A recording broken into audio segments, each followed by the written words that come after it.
Panoorin natin guys sa mga isda. Gagaling, gaganda nilang tingnan. Nakaka-relax. Iba't ibang klaseng isda guys. Tingnan niyo, ganda. Diba?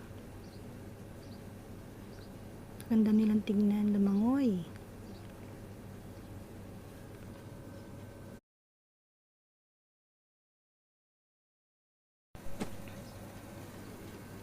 Tingnan nyo guys, oh. May malaki, may maliit. Sama-sama sila. Pero hindi sila nag-away-away, di ba? Enjoy lang sila sa paglangoy nila. May mga isda na yan.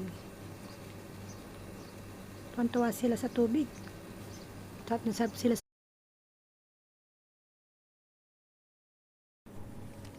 Sarap na sarap sila sa paglangoy nila, di ba? No. Enjoy na enjoy. Ito, sa parting to may mga maliliit na isda. Tingnan nyo guys. Dito yung mga maliliit na isda. Relax lang sila. Guys. Thank you for watching guys.